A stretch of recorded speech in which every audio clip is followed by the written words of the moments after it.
নিখিল নিখিল নিখিল নিখিল নিখিল দাঁড়াও, বাথরুমটা দেখি। নিখিল নিখিল, বাথরুমেও তো নেই। আমার মনে হচ্ছে কোথাও বেরিয়েছে। হ্যাঁ, বেরিয়ে গেছে মানে? বেরিয়ে গেছে মানেটা কি? বই বই করে বারণ করলাম, এখন কোথাও যাস নে, কোথাও যাস নে। আমরা সবাই মিলে একসঙ্গে খাবো, তারপর সন্ধ্যাবেলা দাদামশাই আশ্রমে যাবো। দেখেছো, একটা কথা শুনে না কিরকম বিগড়ে গেল বলো তো।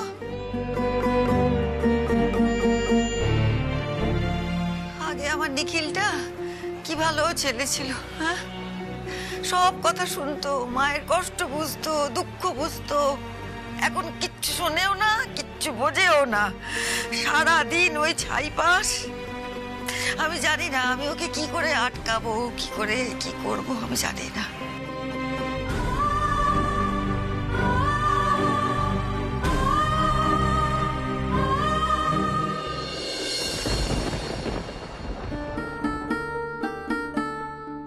কি হলো, দাঁড়িয়ে পড়লে কেন? আচ্ছা, তোমার বাড়ি এখান থেকে কত দূরে? বেশি দূর না বাবুজি, এই সামনেই। আপনাকে একটা কথা জিজ্ঞেস করবো বাবুজি? হ্যাঁ বলো না। আপনি তো বাঙালি, আপনার বাড়ি কি কলকাতায়? হ্যাঁ, আমার বাড়ি কলকাতায়। কেন? আসলে ব্যাপারটা হলো, আমি আমার মায়ের কথা বলছিলাম না, সে না এখানকার।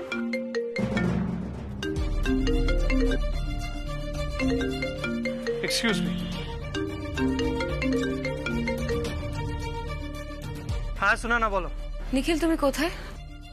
কেন? কেন মানে? তুমি কাউকে কিছু না বলে কোথায় চলে গেছো? সবাই চিন্তা করছেন, কেউ লাঞ্চ পর্যন্ত করেনি।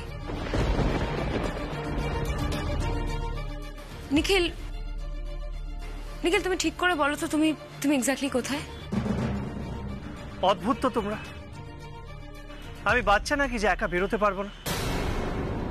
আর বেরোলে কি পথ হারিয়ে ফেলবো? দেখো, সারাক্ষণ আমাকে নিয়ে এরকম প্যানিক করো না প্লিজ, আমার দম বন্ধ হয়ে যায়। নিখিল, আন্টি তোমার জন্য কেন দুশ্চিন্তা করেন তুমি খুব ভালো করেই জানো। এটাকে তুমি সমস্যা বলো আর যাই বলো, এটাই কিন্তু ফ্যাক্ট। তাছাড়া ওনাদের বয়স হয়েছে নিখিল, তোমার জন্য চিন্তা করতে করতে এখন ওনাদের শরীর খারাপ হয়ে যাবে। Please try to understand. আর নিখিল, এখনো ওনারা কেউ লাঞ্চ করেনি। তোমার জন্য চিন্তা করতে করতে আরো পরে খাবেন, তারপর অ্যাসিডিটি হয়ে যাবে, তুমি বুঝতে পারছো? নিখিল, তোমার এই খামখেয়ালি পনার জন্য কতজনকে কত কিছু সহ্য করতে হয়, তুমি বোঝো সেটা? উফ। আচ্ছা নিখিল, আমাদের তো কথা হলো যে সন্ধ্যেবেলা আমরা সবাই একসঙ্গে বেরোবো, দাদা মশাই আশ্রমে যাব। তার আগে তুমি একটু তোমার রুমে রেস্ট নিতে পারলে না?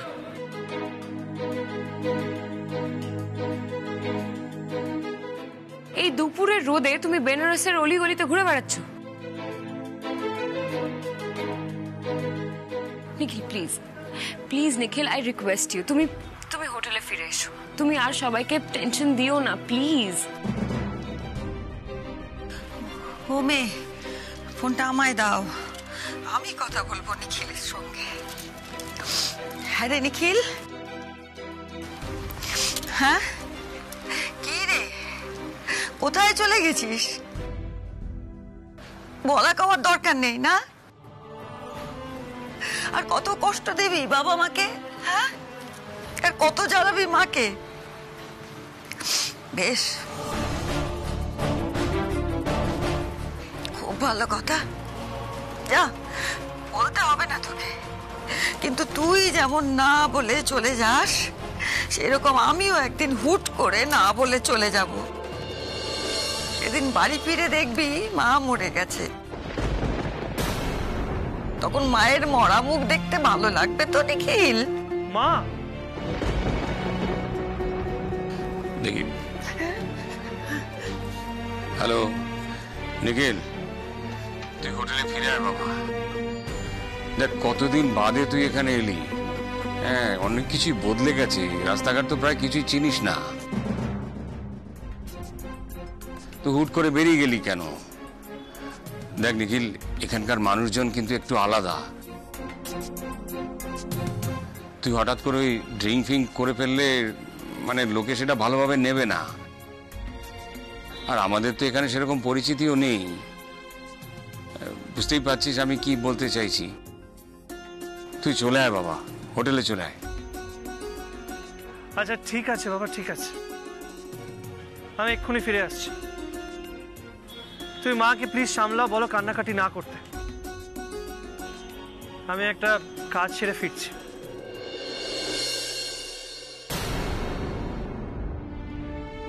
আপনার বাড়ির লোক ফোন করেছিলেন না? মা করেছিলেন? হ্যাঁ, চলো আমি তোমাকে ছেড়ে দিচ্ছি। না না, এর কোনো দরকার নেই বাবুজি। এমনি তো আমি বাঙালি টোলায় ঢুকেই পড়েছি। আপনি যান। আপনার কথা শুনে মনে হলো বাড়ির লোকরা আপনাকে নিয়ে খুব চিন্তা করছেন। ওই আর কি।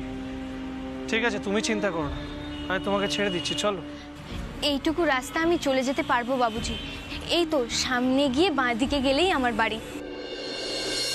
এটা আমার চেনা মহল্লা আছে, এই মহল্লায় সবাই আমায় চেনে। আর এই বদমাইশগুলো এখানে আসার সাহস পাবে না। আপনি সাবধানে যান। ঠিক আছে, তুমি সত্যি বলছো তো? নিরাপদে বাড়ি পৌঁছতে পারবে তো? হ্যাঁ বাবুজি, পারবো। ঠিক আছে। আচ্ছা, তুমি কি একটা জিজ্ঞেস করছিলে না? কিষেনজি যদি চান তাহলে আপনার সঙ্গে আমার আবার দেখা হবে। আর আজকে আপনি আমার যে উপকারটা করেছেন সেটা আমি সত্যি জীবনেও ভুলতে পারবো না। এবার আপনি যান। আমার জন্য আপনার মাকে এভাবে চিন্তার মধ্যে ফেলে রাখবেন না। আচ্ছা বাবুজি, এই পথ চিনে আপনি যেতে পারবেন তো? পারবো।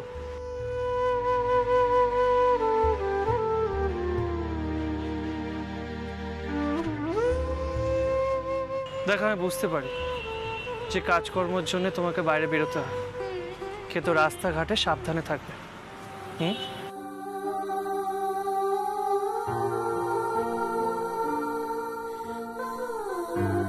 সাবধানে যেও। বাবুজি।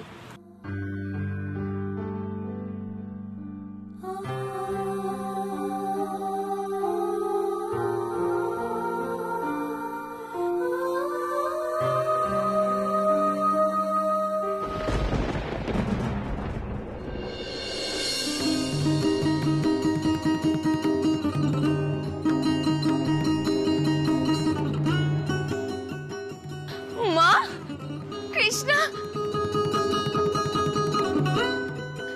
মা, কৃষ্ণা, মা, কোথায় গেছিলি মা?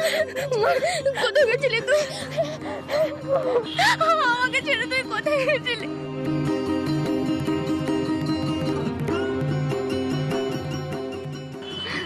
মা, মা তুমি কাঁদছো কেন? মা, মা কি হয়েছে তোমার? মা কাঁদছো কেন তুমি? আমার হঠাৎ করে মনে হলো যে তুই হয়তো কোনো বিপদে পড়েছিস মা।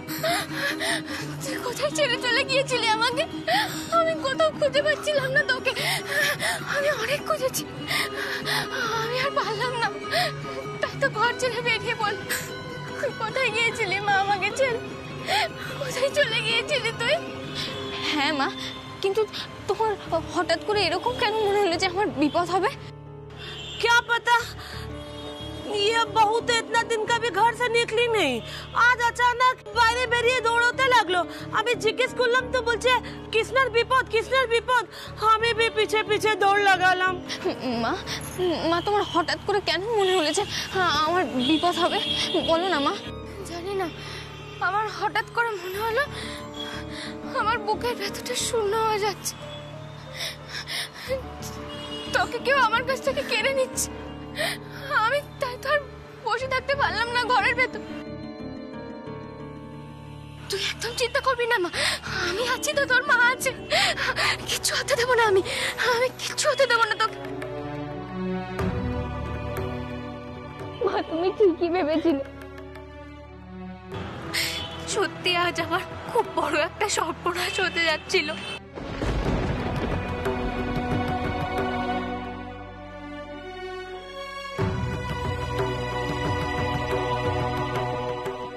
सर्वनाश, क्या हुआ था?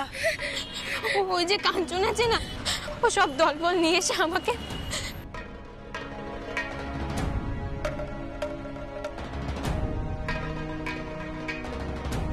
চল আর দেরি করিস না। খবরদার একদম ছবি নামায়। ভগবান কিন্তু তোমাদের অনেক বড় শাস্তি দেবে। চল তোল ওকে। ছাড়ো আমাকে, ছাড়ো।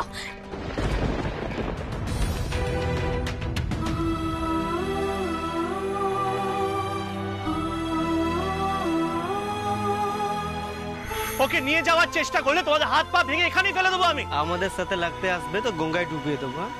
চল মার।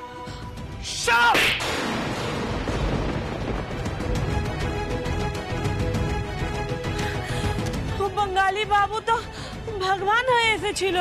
আজকে যদি শহরের বাবু না আসতো তাহলে তো সত্যি সর্বনাশ হয়ে যেত।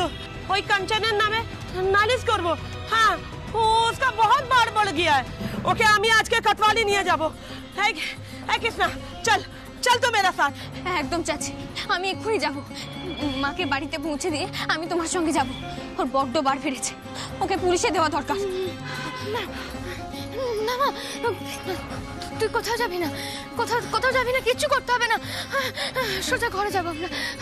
চল না, সোজা ঘরে যাবো, কোথাও যাবি না তুই। চল আমার সঙ্গে চল। ওই কাঞ্চনের নামে নালিশ করতেই হবে। ওর অনেক বার বেড়ে গেছে, নাইলে তো বারবার আমাদের কৃষ্ণাকে ওই রকম বিরক্ত করবে। রোজ রোজ তো আর বাঙালি বাবু ভগবান হয়ে আমাদের কৃষ্ণাকে বাঁচাতে আসবে না। উনি কি করে আসবেন চাচি? উনি তো বানারসের মানুষ নন, উনি তো কলকাতার মানুষ।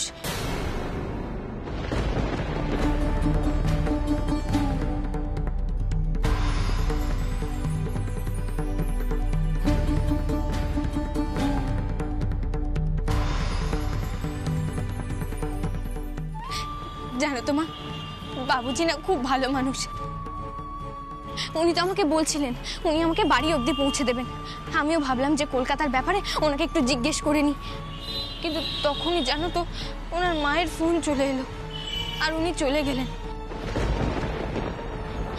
তোমরা যদি একটু তাড়াতাড়ি আসতে তাহলে ওনার সঙ্গে আলাপটা হয়ে যেত। না না, কোনো দরকার নেই, কোনো দরকার নেই। মা তুই চ তো আমার সঙ্গে ঘরে চ, চ তুই আমার সঙ্গে চলো যাচ্ছি। আমরা সোজা বাড়ি যাবো। মা তুমি একটা জিনিস লক্ষ্য করেছো?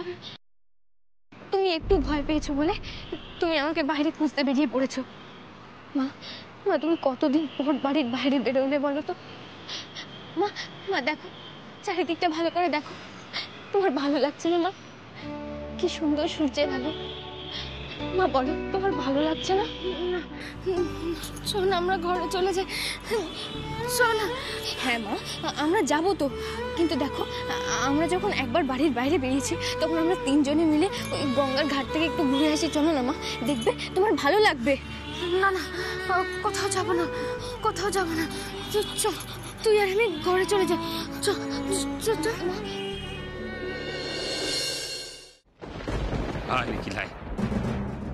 এই যে তুই এসে গেছিস না, আমরা নিশ্চিন্ত।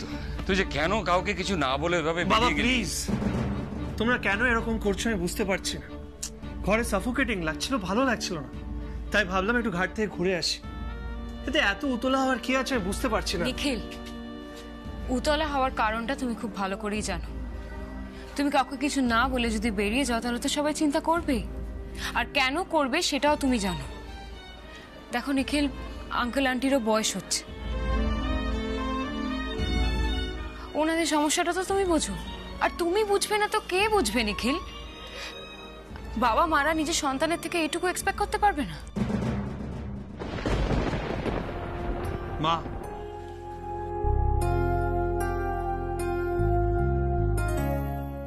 কি হয়েছে তোমার? তুই বুঝি জানিস না কেন আমি এরকম করছি? আরে নিখিল, তোকে যে আমার এই রকম অবস্থায় দেখতে ভালো লাগে না।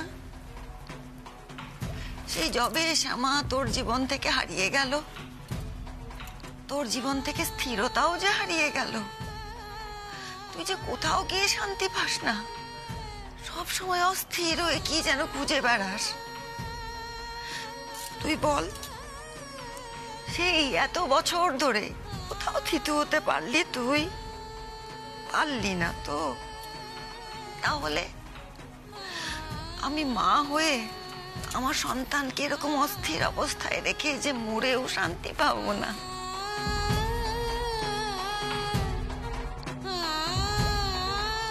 মা প্লিজ আবার মরার কথা বলো না, আমি রিকোয়েস্ট করছি। ট্রাস্ট মি মা, সব ঠিক হয়ে যাবে। শ্যামার সব স্মৃতি মলিন হয়ে যাবে, ঠিক মলিন হয়ে যাবে। 18 বছর ধরে যেটা হয়নি সেটা এবার হবে মা। শ্যামার স্মৃতিগুলো আমি মুছে ফেলবো। আমার মনে শ্যামাকে আর আশ্রয় দেব না আমি মা, নিশ্চিন্ত থাকো।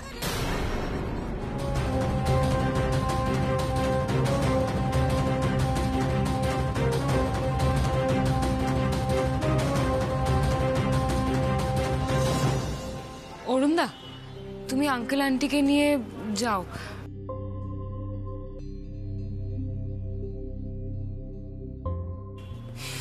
আন্টি যাও, তোমরা গিয়ে খেয়ে নাও।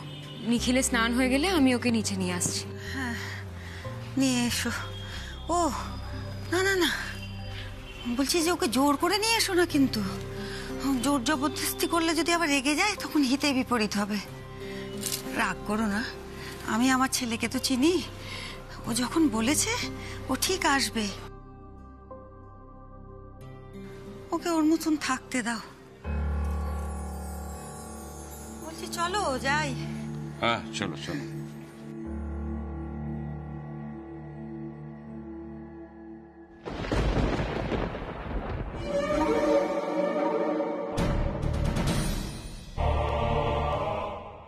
বলো। যে 4 গাড়ি মশলা আজকে বাঁকুড়ায় ডেলিভারি হওয়ার কথা ছিল সেটা আজই জয়পুরের জঙ্গলে লুট হয়ে যাবে।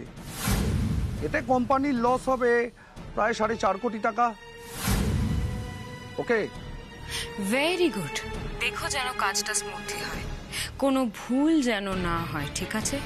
সুস্বাদু মশলা কোম্পানি এই মেজর লসটা সামলাতে না পেরে মুখ থুবড়ে পড়বে, আর তখন সে আমার শরণাপন্নই হতে হবে।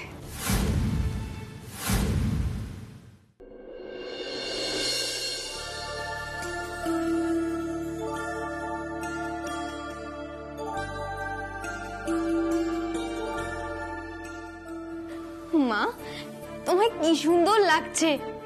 দেখবে তুমি যখন ওখানে যাবে তোমার মনটা একদম ভালো হয়ে যাবে।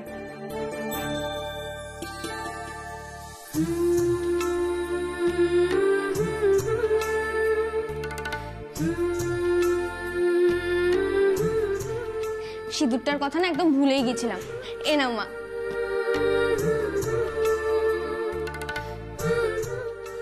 কি হলো মা, তুমি সিঁদুর পরবে না?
এই যে তুমি রোজ সিঁদুর পরো না মা, তাতে আমার বিশ্বাসটা বেড়ে যায়।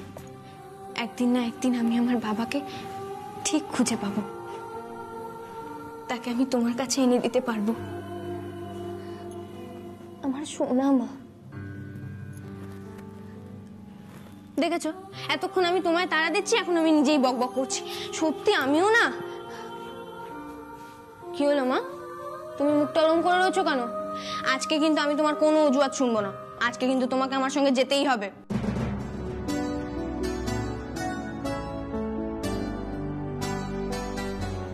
চাচি কোথায় গেল? উফ বাবা, চাচি তুমি যাবে কি যাবে না বলো তো?